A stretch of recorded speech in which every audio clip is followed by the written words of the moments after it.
Hey everyone, आज discuss करते हैं हम ग्रेड 8 साइंस से chapter number 10 reaching the age of adolescence. Adolescence मतलब जब कोई बच्चा बेबी बॉर्न यानी कि चाइल्ड से लेके एडोलसेंस यानी कि अडल्ट होने तक का जो उसका पूरा प्रोसीजर होता है उसके बारे में डिस्कस करते हैं।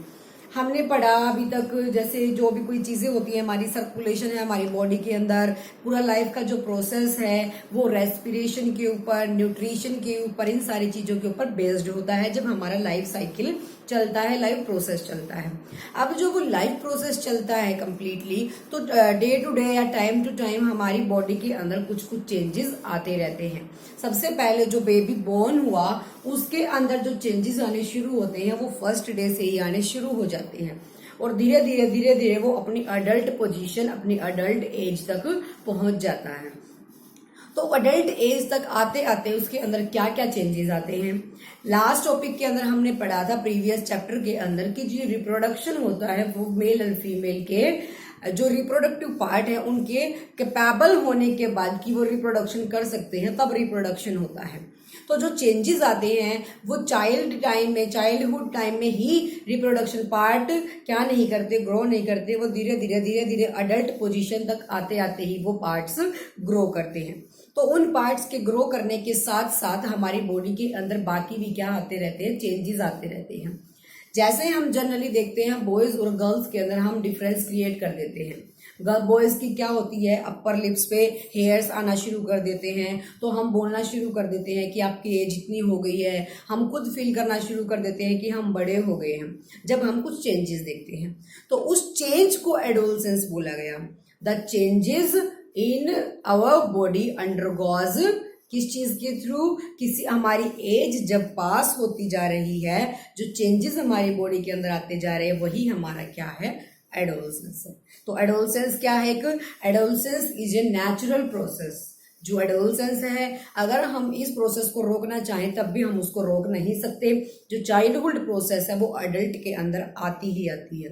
तो चाइल्डहुड से इंसान क्या करता है, धीरे धीरे एडोलसेंस तक पहुंच जाता है। तो जो एडोलसेंस होती है वो इज ए नेचुरल प्रोसेस है।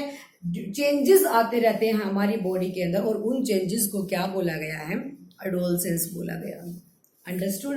तो यहां हम लिखेंगे adolescence.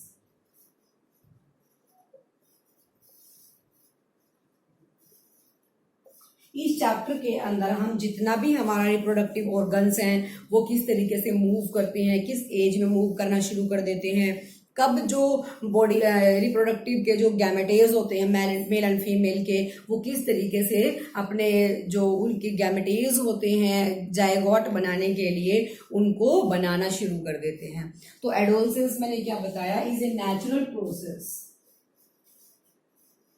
Adolescence is a natural process, ये एक नेचुरल प्रोसेस होती है। नेचुरल प्रोसेस किस तरीके से काम करती है, लीड करती है रिप्रोडक्टिव मैच्योरिटी के साथ। तो आप यहां लिखेंगे adolescence is a changes undergoes, changes in our body, changes in our body undergoes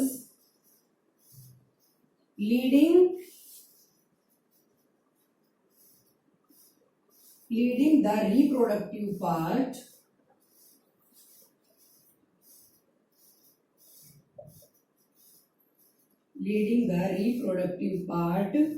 जो रिप्रोडक्टिव पार्ट होते हैं वो लीड करते हैं ऑफ मैच्योरिटी टू मैच्योरिटी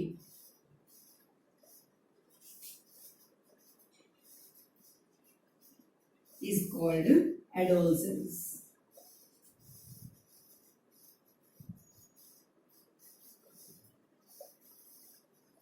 तो उसको क्या बोला गया है, एडोलसेंस बोला गया। एडोलसेंस मैंने क्या बताया, बॉडी के अंदर जब चेंजेस आना शुरू कर देते हैं, जब कोई भी नॉर्मल ह्यूमन बींग्स जो होता है कैपेबल फॉर रिप्रोडक्शन के लिए कैपेबल हो जाता है, तो वो हमारा क्या बन जाएगा, एडोलसेंस एज आ जाएगी। जो एडोलसेंस एज होती है वो स्टार्ट होती है 11 से। 11 की जो एज होती है उससे 18 और 19 तक ये चलती है एडोलसेंस वाली। उसके बाद इस एज को टीन यानी कि टीनेजर भी बोला जाता है। क्या बोला जाता है, टीनेजर बोला जाता है। और जो बॉयज और गर्ल्स होते हैं उनके अंदर डिफरेंस क्रिएट होना शुरू हो जाता है। तो जो बॉयज और गर्ल्स होते हैं उनके अंदर जो डिफरेंस आता है, जो चेंजेस आते हैं, गर्ल्स क्या करती हैं, गर्ल्स जल्दी ग्रो करना, girls grow faster than boys, faster than boys. Boys के बजाय जो गर्ल्स होती हैं वो जल्दी ग्रो करना शुरू कर देती हैं, 1 or 2 years, 1 या 2 साल पहले। जैसे जो बॉयज होते हैं 12 की एज में वो होंगे तो गर्ल्स 11 की एज में हो जाती हैं। तो जो गर्ल्स होंगी वो बॉयज की बजाय जल्दी ग्रो करना शुरू कर देती हैं। एडोलसेंस का मीनिंग समझ आया? जो हमारी बॉडी के अंदर चेंजेस आते हैं रिप्रोडक्टिव पार्ट्स से लीड करने के लिए आफ्टर मैच्योरिटी, वो हमारा एडोलसेंस होता है। एडोलसेंस 11 की एज में शुरू होता है 18 to 19 तक। और जो एडोलसेंस होते हैं उनको हम टीनेजर्स भी बोलते हैं। गर्ल्स ग्रो फास्टर, जो गर्ल्स होती हैं ग्रो करना जो फास्ट ग्रो करती हैं गर्ल्स करती हैं बॉयज की बजाय। अंडरस्टूड? अब बात करते हैं प्यूबर्टी की। प्यूबर्टी क्या चीज होती है?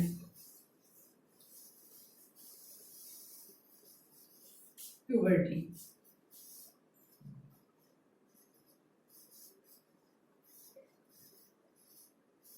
Changes in our body in adolescence. Adolescence के टाइम में जो चेंजेस आते हैं हमारी बॉडी के अंदर उसको हम प्यूबर्टी बोलते हैं। क्या बोलते हैं? प्यूबर्टी। सो यहां आप डेफिनेशन लिखेंगे इसकी, the changes in our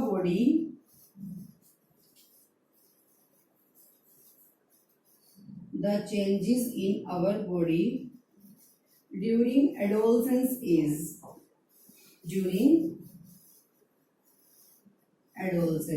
is called puberty। इसको क्या बोला गया? प्यूबर्टी बोला गया। अब जो प्यूबर्टी के अंदर मैंने बोला एडोलसेंस की एज में जब चेंजेस आते हैं, अब वो चेंजेस क्या क्या आते हैं उनके बारे में डिस्कस करते हैं। चेंजेस इन प्यूबर्टी, जिससे हमें पता चलता है कि जो कोई भी पर्सन है वो क्या कर रहा है, ग्रो करना शुरू करता है। और हर एक पर्सन के अंदर जो ग्रोथ होती है वो डिफरेंट होती है। जैसे कुछ लोगों का हाइट अलग होता है, जैसे कुछ बहुत लंबे चले जाते हैं, कुछ बहुत छोटे रह जाते हैं। वो डिपेंड्स करता है किसके ऊपर? हार्मोन्स के ऊपर। तो changes in puberty, first topic is जो प्यूबर्टी एज बताया मैंने, एडोलसेंस के टाइम पे चेंजेस आते हैं। तो वो चेंजेस क्या क्या होते हैं प्यूबर्टी के अंदर? फर्स्ट हम यहां लिखेंगे change in height, sorry increase height लिख लो, इंक्रीज हाइट। जो हाइट होती है वो इंक्रीज करना शुरू कर देती है। किस तरीके से? जैसे जो गर्ल्स होती हैं जब तक मेंस्ट्रुएशन स्टार्ट नहीं होता तब तक वो ग्रो करती रहती हैं, बिकॉज वो बॉयज से ज्यादा जल्दी ग्रो करती हैं। बॉयज के अंदर उनकी जो हाइट है वो इंक्रीज होना शुरू हो जाती है। एकदम से जो एक कोई एज आती है 19 to 20 तक, बॉयज क्या करते हैं जब तक वो टीनेजर रहते हैं ग्रो करते रहते हैं। तो जो पुबर्टी के अंदर सबसे बड़ा चेंज आता है वो चेंज क्या है? Increase in height. उनकी जो हाइट है वो क्या होती है? इंक्रीज होना शुरू कर देती है। हाइट इंक्रीज हुई तो ऑब्वियस है कि कोई भी पर्सन चाइल्डहुड से अडल्ट की तरफ ग्रो कर रहा है। ठीक है, तो चेंज इन हाइट का मतलब क्या है? किसी भी पर्सन की, बॉयज हैं या गर्ल्स हैं, उनकी हाइट इंक्रीज होना शुरू हो जाती है। अब जैसे कुछ ऐसे होते हैं जिनको हम बोने बोलते हैं, उनकी जो हाइट है वो बहुत छोटी रह जाती है। कुछ मीडियम होते हैं, कुछ की हाइट इतनी लंबी चली जाती है जो ओवर यानी कि एक्सेस हो जाती है। तो उनका किस वजह से होता है? Depends on hormones. हमारी बॉडी के जो हॉर्मोन्स होते हैं, यानी कि ये एक नेचुरल चीज है, इसमें किसी भी पर्सन का कोई फॉल्ट नहीं होता। जैसे हम किसी को बहुत बोना बोल देते हैं, किसी को बहुत लंबा बोल देते हैं, तो वो सारा हॉर्मोन्स का सर्कल होता है, सारा हॉर्मोन्स का साइकिल होता है, जिसकी वजह से अगर हॉर्मोन्स हमारे इनबैलेंस्ड हो जाते हैं, बैलेंस नहीं होते हैं, तो उसकी वजह से कोई बहुत मोटा हो जाता है, कोई बहुत लंबा, यानी कि एक्सेस कोई भी चीज उसके अंदर आ जाती है। तो पहला जो चेंज प्यूबर्टी के अंदर आता है वो क्या है कि किसी भी ह्यूमंस की क्या हो जाती है? हाइट इंक्रीज होना शुरू हो जाती है। ये आ गया फर्स्ट। सेकेंड है change in body shape. Second जो हमारा चेंज है, चेंज इन बॉडी शेप।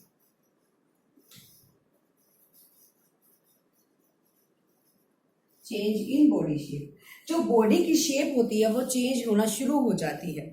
किस तरीके से, जैसे जो हमारे क्लासमेट्स लगा लो, उनसे जूनियर्स लगा लो, जो बॉयज हमारे उसके होते हैं, एज के होते हैं, जैसे अप टू 21 22, यानी कि टीन एज के टाइम पे उनकी जो चेस्ट है वो उसके ऊपर हेयर्स ग्रो करना शुरू कर जाते हैं, बियर्ड आना शुरू हो जाती है। सेकेंड थिंग, उनके जो शोल्डर्स होते हैं वो ब्रॉड होना शुरू हो जाते हैं, यानी कि हाइट जब लंबी हुई तो शोल्डर ब्रॉड हो गए, चेस्ट के ऊपर हेयर्स आना शुरू कर जाती हैं।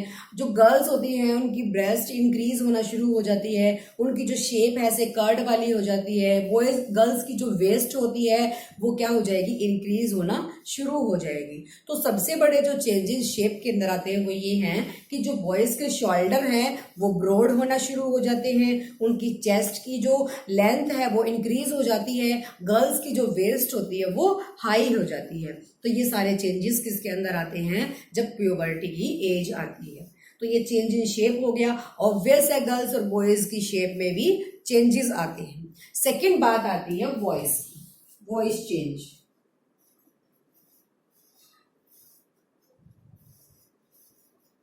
वॉइस चेंज का क्या मतलब होता है, जैसे जो वॉइस है वो एडोलसेंस की एज आते आते इंक्रीज होना, हैवी होना शुरू हो जाती है।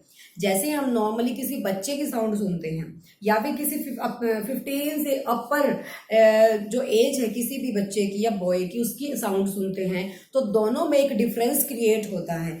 वो डिफरेंस क्या है कि जो बॉयज होते हैं उनकी जो साउंड है वो हैवी होना शुरू हो जाती है, गर्ल्स की जो साउंड होती है वो हाई पिच यानी कि बहुत शार्प होती है, जैसे कोई चीज बिल्कुल शार्प नुकीली होती है। गर्ल्स की साउंड के अंदर हाई पिच होती है, लेकिन जो बॉयज की साउंड होती है, बॉयज की जो साउंड होगी वो इतनी हॉर्श हो जाती है, उस एज तक आते आते हम उसको बोलते हैं एडम्स एप्पल। वो आउट ऑफ कंट्रोल हॉर्मोन्स हो जाते हैं। एडम्स एप्पल का मतलब होता है जैसे बॉयज के गले के अंदर इस तरीके का यहाँ निकला हुआ होता है, इस तरीके का, तो उनकी जो साउंड है वो हैवी होती है। ये किस रीजन से होती है, ये होती है एडम्स एप्पल, क्योंकि जो उनके लार्नेक्स, अब जैसे जो साउंड है वो कहाँ से आई, लार्नेक्स यानी कि थ्रोट से निकल के आई। उनके जो लार्नेक्स का साइज है वो इतना इंक्रीज हो जाता है कि वो बाहर की तरफ दिखना शुरू हो जाता है। लेकिन जो गर्ल्स का ये वाला पोर्शन होता है वो बिल्कुल फ्लैटेंड होता है। क्यों, क्योंकि जो गर्ल्स की साउंड होती है वो हाई पिच्ड होती है, लेकिन बॉयज की साउंड बड़ी हैवी होती है ड्यू टू एडम्स एप्पल, क्योंकि इसमें लार्नेक्स का जो साइज है वो बहुत बड़ा हो जाता है, जबकि गर्ल्स में ऐसा नहीं होता है। तो जब उनके हॉर्मोन्स आउट ऑफ कंट्रोल हो जाते हैं तो उनकी साउंड बड़ी हॉर्स हो जाती है, और वो एक शॉर्ट पीरियड के लिए होता है जब आउट ऑफ कंट्रोल होते हैं, उसके बाद सारा नॉर्मल हो जाएगा। तो ये आप लोगों ने जनरली अपने एक्सपेरिमेंट्स भी देखे होंगे, हमारी नेचुरल चीजें हैं, आसपास के जो बच्चे हैं उनकी साउंड किस तरीके की है, और जो हमारे बड़े होते हैं, हमारी एज के लगा लो या हमसे बड़े हमारे पापा लगा लो, हमारे छोटे ब्रदर्स लगा लो, तो उन दोनों की साउंड में बड़ा डिफरेंस होता है। जो गर्ल्स होती हैं उनकी साउंड थोड़ी हल्की होती है, लेकिन एज आते आते उनकी साउंड हाई पिच्ड हो जाती है, यानी कि बड़ी नुकीली टाइप हो जाती है, बड़ी तेज साउंड हो जाती है। तो इस तरीके से जो वॉइस है उसके अंदर भी चेंज आने शुरू हो जाते हैं। अब बात करते हैं इंक्रीज एक्टिविटी ऑफ स्वेट।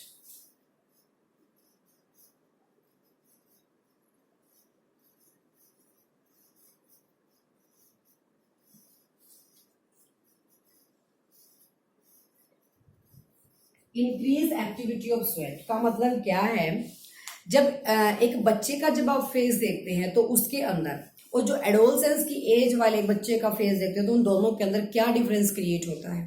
क्योंकि जो बड़ा हो जाएगा एडोलसेंस की एज आने के बाद, उसके फेस पे ऑयली, उसका फेस क्या हो जाएगा, ऑयली होना शुरू हो जाएगा, जिसकी वजह से हमें पिंपल्स दिखना शुरू हो जाते हैं। जैसे हम बोलते हैं ना कि पिंपल्स निकल रहे हैं आपके मुंह पे, किसकी वजह से, प्यूबर्टी की वजह से, कि आपकी एज हो गई है, इस वजह से पिंपल इस एज में निकलते ही हैं।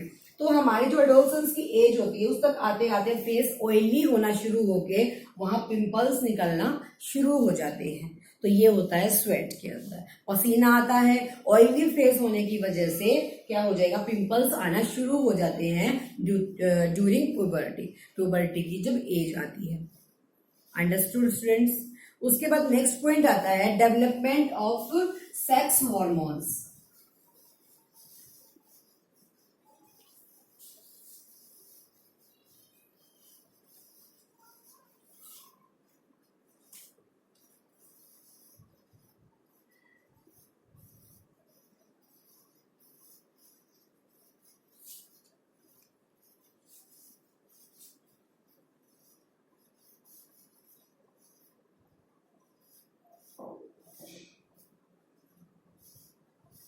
What do you mean by sex hormones? Sex hormones हमने लास्ट चैप्टर के अंदर भी पढ़ा है कि जो मेल्स होते हैं, मेल्स का रिप्रोडक्टिव पार्ट हमने क्या बोला था कि जो स्पर्म्स होते हैं, मेल्स के जो गैमेटेज होते हैं, और मेल्स का रिप्रोडक्टिव पार्ट होता है पेनिस।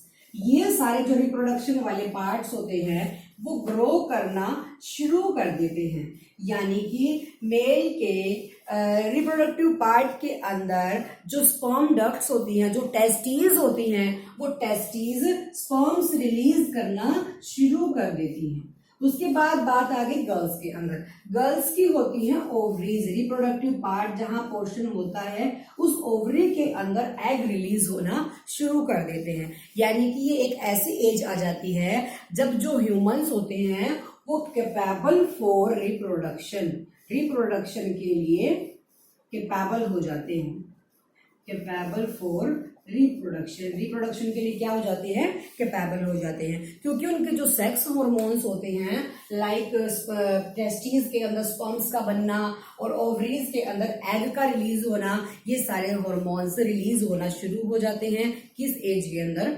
एडोलसेंस एज के अंदर। Understood students? उसके बाद बात आती है reaching mental and emotional maturity. Reaching mental and emotional maturity.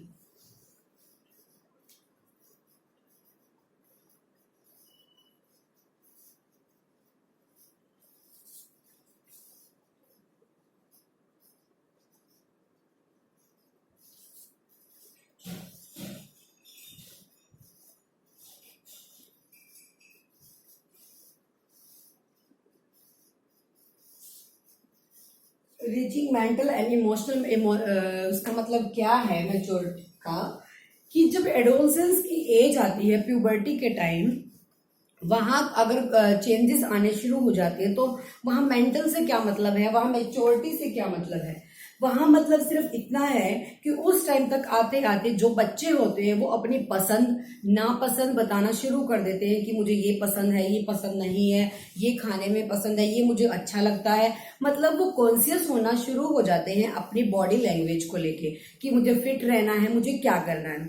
Second thing, उनका फ्रेंड सर्कल जो भी होता है वो अपने फ्रेंड सर्कल को लेके भी इतने सीरियस हो जाते हैं, मुझे उस फ्रेंड से मिलने जाना, मुझे ये फ्रेंड अच्छा नहीं लगता है। तो ये सारे जो चेंजेस होते हैं वो उनकी मेंटल एबिलिटी जो होती है, उनकी जो मैच्योरिटी वाली एज होती है उस तक आते आते ग्रो करना शुरू कर देते हैं कि वो अपने लिए सोचना शुरू कर देते हैं कि मुझे क्या करना है, मेरे ऊपर क्या अच्छा लगता है, मुझे खाने में क्या अच्छा लगता है, जिद करना शुरू कर देते हैं। तो ये सारा किसके ऊपर होता है, मैच्योरिटी के ऊपर होता है। तो ये भी प्यूबर्टी की एज में आता है।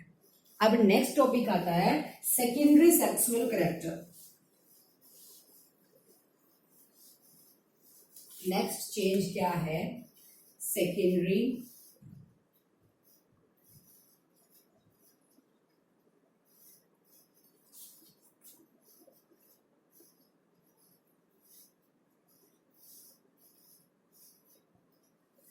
What do you mean by secondary? Secondary यानी कि जो सेकेंड चेंजेस आते हैं। देखो, जब कोई भी जो ह्यूमंस होते हैं वो रिप्रोडक्शन की कैपेबल होते हैं, उनके अंदर सेक्स हार्मोन्स ग्रो करना शुरू कर देते हैं कि जो मैंस के अंदर टेस्टिस होती हैं वो स्पर्म्स रिलीज करना शुरू कर देती हैं। मेल और फीमेल गैमेटेज को मिला के जो जायगोट बनता है उसके लिए जो ओवरीज होती है वो एग रिलीज करना शुरू कर देती हैं। उसके बाद सेकेंड थिंग क्या आती है, सेकेंडरी सेक्सुअल कैरेक्टर। जो बॉयज होते हैं उनके अंदर फेशियल हेयर्स, उनकी जो बियर्ड आना शुरू हो जाती हैं, मुस्टैच यानी कि मूछें आना शुरू हो जाती हैं। ये सबसे बड़ा चेंज होता है सेकेंडरी सेक्सुअल कैरेक्टर का। तो बॉयज के अंदर क्या चेंजेस आते हैं, उनके फेशियल हेयर्स, उसके अलावा मुस्टैच, या फिर अंडर आर्म्स के अंदर हेयर, अंडर आर्म्स हेयर, ये सारी चीजें, चेस्ट हेयर, ये सारी चीजें ग्रो करना शुरू कर जाती हैं।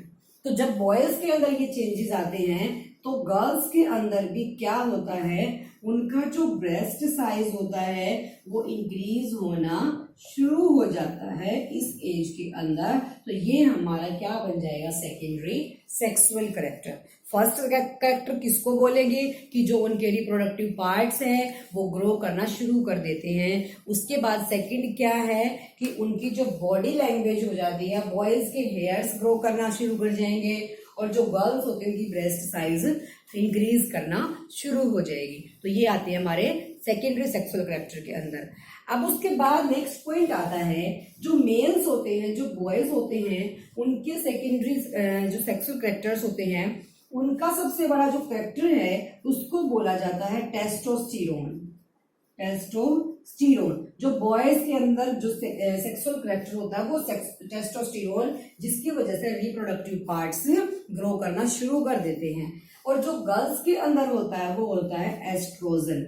ये आपका 1 मार्क का क्वेश्चन है और आपकी टेक्स्ट बुक के अंदर भी गिवन मिलेगा कि जो बॉयज के अंदर सेक्सुअल कैरेक्टर्स होते हैं वो टेस्टोस्टेरोन और जो गर्ल्स के अंदर होते हैं वो एस्ट्रोजन होते हैं, जिसकी वजह से जो रिप्रोडक्टिव पार्ट्स होते हैं वो ग्रो करना शुरू कर देते हैं और कैपेबल होते हैं रिप्रोडक्शन के। आगे बात समझ। उसके बाद नेक्स्ट पॉइंट आता है रोल ऑफ हॉर्मोन्स इसके अंदर। अब देखो इसके अंदर भी सेकेंडरी सेक्सुअल कैरेक्टर्स के अंदर भी एक पॉइंट आता है कि इन सारी चीजों को आफ्टर मैच्योरिटी, इन सारी चीजों को कौन कंट्रोल करता है। इन कैरेक्टर्स को कंट्रोल करने के लिए हॉर्मोन्स होते हैं।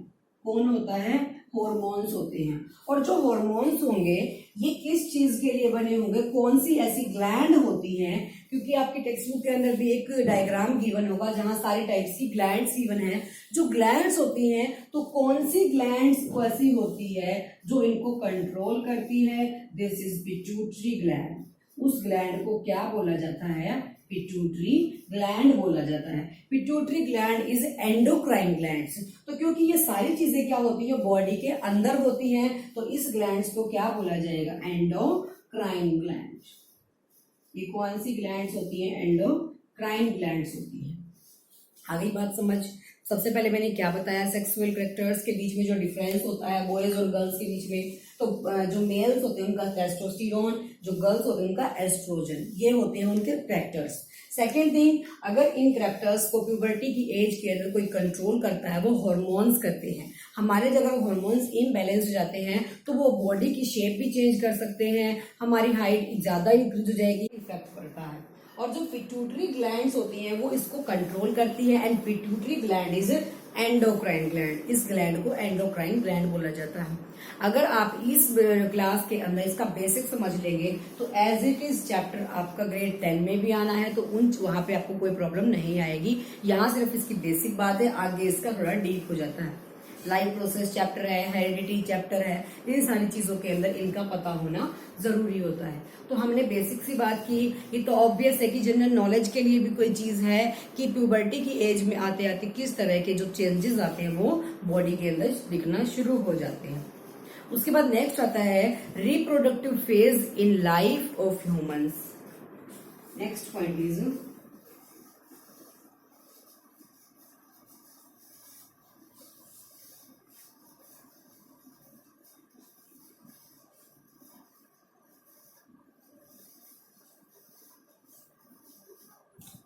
reproductive phase।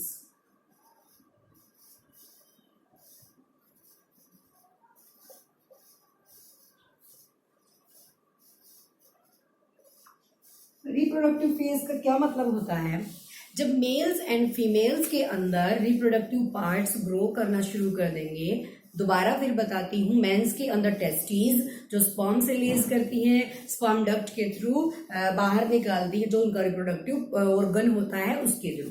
उसके अलावा जो फीमेल्स होती हैं उनकी ओवरीज के अंदर एग रिलीज होना शुरू हो जाता है। ठीक है, ये बात आ गई। अब नेक्स्ट पॉइंट आता है जो रिप्रोडक्टिव फेज होता है उनका क्या होता है। रिप्रोडक्टिव फेज का मतलब होता है जब फीमेल्स की ओवरी के अंदर से एग रिलीज होता है, अगर उस एग को स्पर्म्स नहीं मिल पाते हैं तो क्या होता है, तो उस टाइम पे हमारा जो साइकिल होता है वो मेंस्ट्रुएशन साइकिल होता है। मेंस्ट्रुएशन साइकिल होता है। ये साइकिल कंप्लीटली कितना होता है, इन 28 डेज। 28 डेज की। अब उसका प्रोसीजर क्या है वो देखते हैं। जब अब मैंने लास्ट टॉपिक के अंदर भी आपको बताया था कि जो फीमेल्स के अंदर 2 पेयर्स ऑफ ओवरीज होती हैं, पेयर्स ऑफ ओवरी यानी कि 2 ओवरीज, दोनों ओवरीज में एग रिलीज होता है मंथ बाय मंथ, यानी कि एक मंथ इसमें, सेकंड मंथ इसमें, फिर इसमें और फिर इसमें, मंथ बाय मंथ दोनों ओवरीज के अंदर जब एग रिलीज होता है, अगर उनको स्पर्म्स मिल जाते हैं तो वो एग फ्यूजन करके फर्टिलाइजेशन करके बेबी में अंदर कन्वर्ट हो जाता है। लेकिन अगर उन एग्स को अगर स्पर्म्स नहीं मिलता, ऑब्वियस है एडोलसेंस की एज में स्पर्म्स नहीं मिलेंगे, तो वो एडोलसेंस की एज में जब उनको स्पर्म्स नहीं मिल पाते हैं मेल रिप्रोडक्टिव ऑर्गन से, तो वहाँ क्या होता है, वो एग खुद ही डिस्ट्रॉय होना शुरू हो जाता है। वो 4-5 दिन वेट करता है कि उसको मेल गैमेटेज मिल जाए, अगर नहीं मिलते हैं तो वो एग खुद से डिस्ट्रॉय होके ब्लड की फॉर्म में हमारे रिप्रोडक्टिव ऑर्गन से बाहर निकलना शुरू हो जाता है। तो वो जो ब्लड साइकिल चलता है वो 4 और 5 डेज का होता है, जो 25 डेज में एक बार होता है, जिसको मेंस्ट्रुएशन साइकिल बोलते हैं। कि अगर जो हमारी बॉडी के अंदर एग रिलीज होता है उसको मेल्स के गैमेटेज मिल जाते हैं तो वो प्रेगनेंसी में कन्वर्ट हो जाता है। अगर मेल्स गैमेटेज हमें मिल जाते हैं, फीमेल्स को अगर फीमेल्स को मेल गैमेटेज मिल जाते हैं तो वो प्रेगनेंसी में कन्वर्ट हो जाता है। लेकिन अगर नहीं मिल पाते तो वो मेंस्ट्रुएशन साइकिल यानी कि ब्लड की फॉर्म में बॉडी से रिलीज होना शुरू हो जाता है। और जो फर्स्ट मेंस्ट्रुएशन साइकिल होता है उसको मेनार्क बोलते हैं, मेनार्क बोलते हैं, जो फर्स्ट मेंस्ट्रुएशन साइकिल होता है।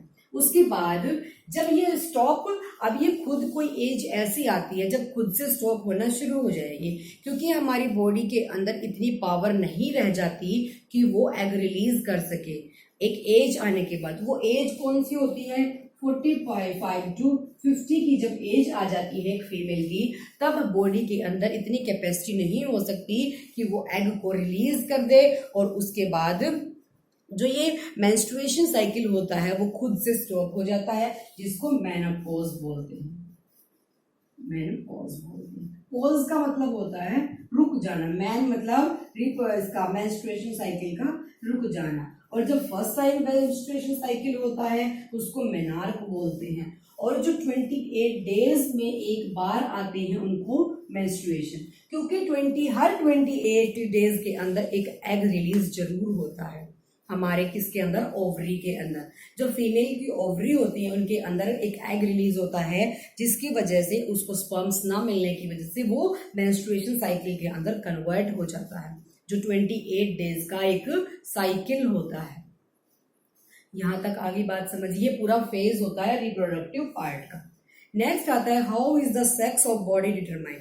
अब जैसे कोई बेबी बॉय है या गर्ल है, वो किस पे डिपेंड करता है उसके बारे में, कैसे हम उसको डिटरमाइन करेंगे।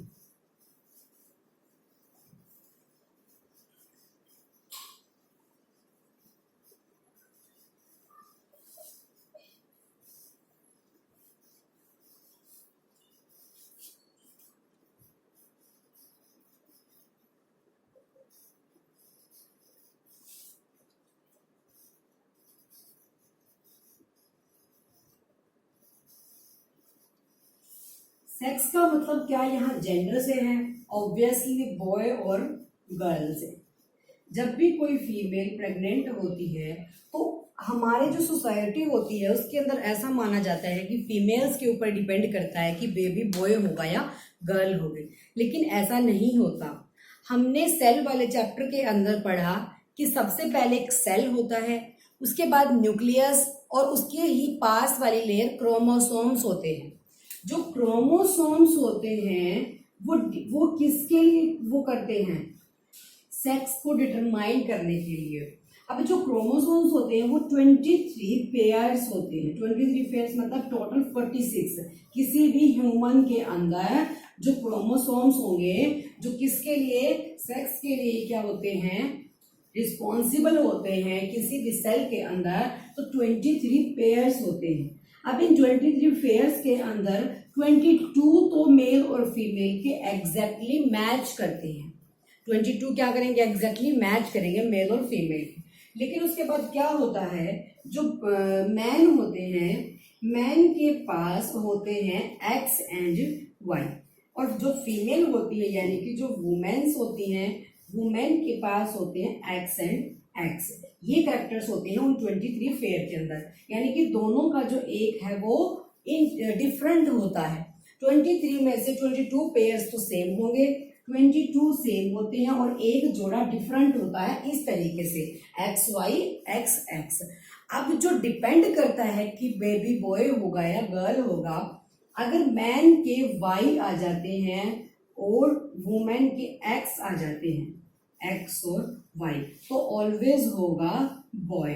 और जब एक्स और एक्स दोनों से आ जाते हैं तो यहाँ होती है गर्ल, जिसके एक्स और एक्स होते हैं। तो ये टोटली डिपेंड करता है एक मैन के ऊपर कि प्रेगनेंसी के बाद बेबी बॉय होता है या फिर गर्ल होती है, क्योंकि मैन के पास ही एक कैरेक्टर डिफरेंट होता है जिसको एक्स और वाई बोलते हैं। तो वाई और एक्स जब इकट्ठे हो जाते हैं तो बॉय, और एक्स और एक्स जब मिल जाते हैं तो गर्ल होती है। तो it is totally depend on males, ये सारा मेल्स के ऊपर डिपेंड करता है कि जो बेबी है वो बॉय होता है या फिर गर्ल होता है।